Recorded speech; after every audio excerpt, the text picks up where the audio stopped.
Okay, now last variation is going to be basically pretty much the full barbell squat, so with something introduced across the back of the body. This is typically going to introduce a few new complications to the movement, specifically as it pertains to mobility and strength in the upper part of the body. So now you've got not only all the stuff that we talked about with the lower half of the body, knee position, hip position, you know, falling forward on the upper body. Now you've actually got something that's sitting across the shoulder blades. So a few new things are going to be introduced. So we're just going to use a straightforward little dowel here just to emulate a barbell. Now it's going to sit itself kind of right on the upper part of the back. You don't want it high on the neck, obviously, where it's going to be sitting on any vertebrae, but you don't want to get it too low to where it feels like the bar is going to be constantly rolling off of the back. So basically, if you bring the bar back, squeeze the shoulder blades together, it's going to create this little shelf of muscle for that bar to sit on. It should be sitting just at the very top of the upper back, kind of just below the upper trap muscles. Now, to keep yourself from falling forward when you're adding this extra weight, you have to keep the elbows down. Okay, a lot of people, when they start their squats, they want to push the elbows up like this. Well, now with the elbows coming up like this, you're basically getting all this weight. It's going to roll up on the neck. You know, and if you get 100, 200, 300 pounds on the upper part of the body, it's going to be constantly shoving you this way. So it's going to create one more thing that you're constantly fighting against.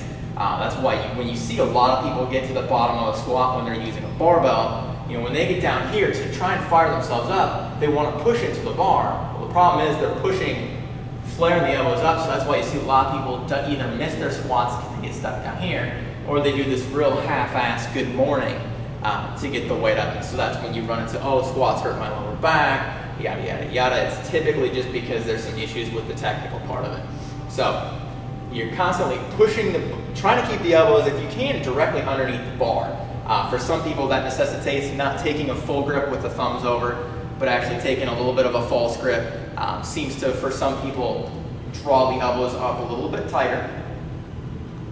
Same thing, looking straight ahead, pushing everything back, try and break parallel with your squat if you can, and then especially as you're ready to drive out of the bottom, you want to, again, push everything under the bar to keep your chest up as you come out of the bottom.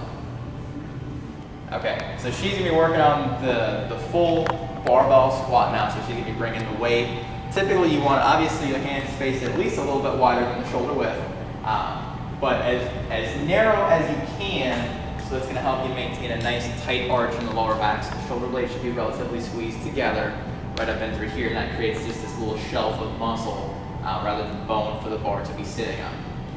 Okay, now she's going to come into her squat stance. So a little bit wider than shoulder width. And again, as she squats down, like I talked about, the goal is, especially coming out of the bottom, to push the elbows kind of underneath the bar. It's going to help maintain the chest up, tight arch in the lower back, and it's going to prevent a lot of the falling forward issues that occurred. Yeah, it's really easy to want to flare the elbows back. It's actually how a lot of people have been taught to squat. So a lot of times I have to break it down and actually reteach them to push the elbows under the bar. And I understand that the premise behind pulling the elbows back is to help get a tight upper back, but the problem is now you're going to tend to fall forward, so you actually have to learn how to keep the tight arch and draw the elbows under at the same time.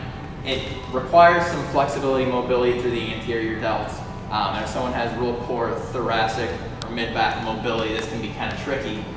So there are some mobility things that we can do to help improve that. But this is pretty much the most challenging variation of the squat that you're going to run into.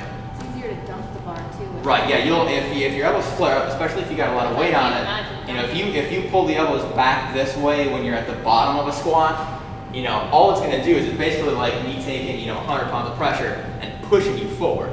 You know, that's why you see so many people lose the squat when it comes to the very, very bottom part of it. So you really want, especially as you come down, shove the elbows under the bar. It's going to help keep your chest up.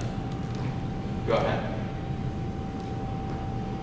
Okay, good. And obviously with this being just a dowel, you know, it's a little bit easier to control this part of it, but anytime you're introducing additional weight, whether it's just with you know, a real light standard bar, an Olympic bar, or adding just, you know, 5, 10, 100 pounds to it, you want to be conscious of these same issues.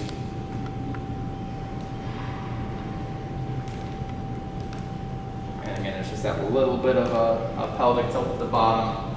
You which we know is just a mobility issue in the lower back. Good. So the elbows are staying very much under the bar.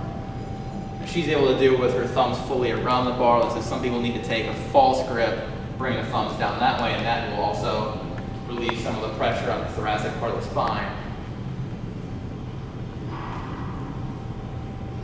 Looks good.